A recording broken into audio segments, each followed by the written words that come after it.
Why is it that your mind feels strongest at night, but also the most fragile?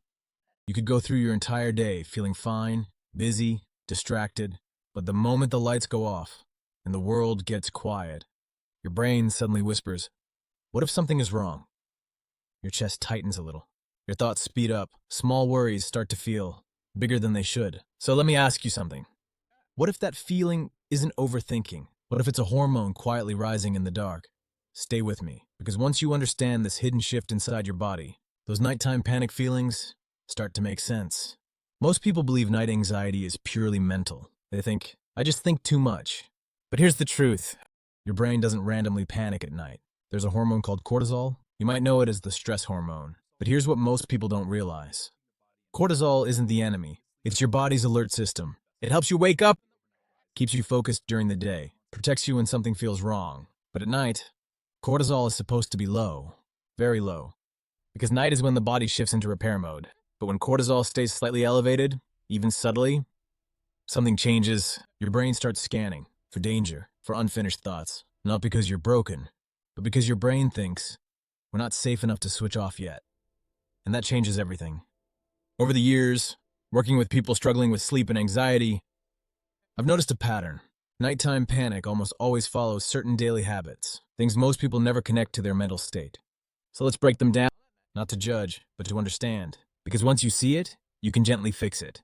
Habit number 5, running on stress all day. Now this one is subtle. You wake up, rush through the morning, handle work, solve problems, stay on all day. You might not even feel stressed, but biologically your body does. Cortisol stays slightly elevated for hours. And here's the catch. Cortisol doesn't just disappear at night, it lingers. So when the environment gets quiet, your brain finally hears what your body has been holding all day. Emotionally, that feels like sudden anxiety. Practically, it means your mind only slows down when it's finally time to sleep. Habit number 4, carrying unresolved thoughts into the night. Let me ask you something. How often do you go to bed with things still unfinished? Conversations not processed, decisions not made, worries pushed aside. During the day, distractions hide them. At night, silence reveals them. Biologically, the brain shifts into processing mode. The emotional centers become more active than the logical ones. So small concerns start to feel bigger. Emotionally, this creates that heavy, restless feeling. Practically, it means bedtime becomes a replay session instead of rest. And this is where many people think something is wrong with them. But it's not. It's just timing. Habit number 3, late night stimulation. Screens, bright lights, constant input. Your brain reads all of this as daytime. Melatonin, the sleep hormone, gets delayed. And cortisol? It stays higher than it should. Biologically, your system is confused. It's night outside, but your brain thinks it's still daytime. Emotionally, you feel alert, but uneasy. Practically, this is why you feel tired earlier, but wired later. Right here, quick moment. If you found this helpful, hit the like button, subscribe to the channel, and share this with someone you care about because the right information can change someone's life. Now let's keep going, because the next one explains something most people never expect. Habit number 2, not giving your nervous system a landing. Think about this. Your day is fast, loud, stimulating, and then suddenly, you expect your body to just sleep?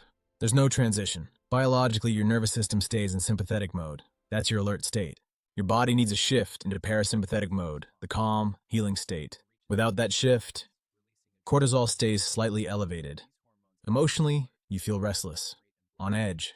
Practically, your body is in bed, but your system is still on duty. Which brings us to the most important one, and this one surprises almost everyone. Habit number 1, interpreting nighttime sensations as danger.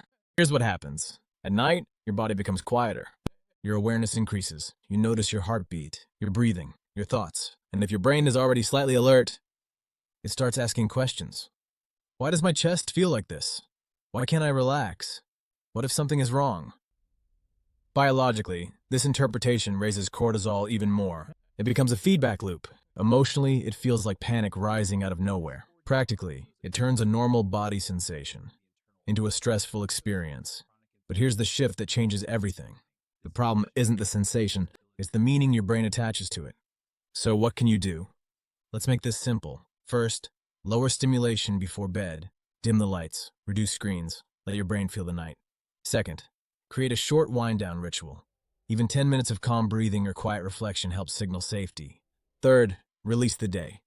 Write things down. Clear your mind before your head hits the pillow. Fourth, slow your interpretation. If you feel something at night, remind yourself, this is my body settling, not something going wrong. And finally, be gentle with yourself, because I want you to understand this. Your brain is not trying to hurt you, it's trying to protect you, even at night, especially at night. And when you give it the right signals, safety, calm, rhythm, it begins to relax, slowly, naturally. So if your mind has been racing at night, if you've been feeling that quiet panic in the dark, there's nothing wrong with you. Your body is simply asking for a different rhythm. Start small, a calmer evening, a softer landing, a kinder interpretation. Because healing doesn't always come from doing more. Sometimes it comes from doing less, more gently. If this helped you understand your body a little better, tap the like button. And tell me in the comments, where are you watching from tonight? I read more of them than you think. And if you want more simple, honest insights into how your body really works, subscribe. Because the more you understand your body, the less fear controls your nights. Remember this. Small changes bring comfort. Gentle habits restore freedom. And confidence grows when you stop fighting your body and start listening to it. Sleep will come, calm will return, and your body is still on your side.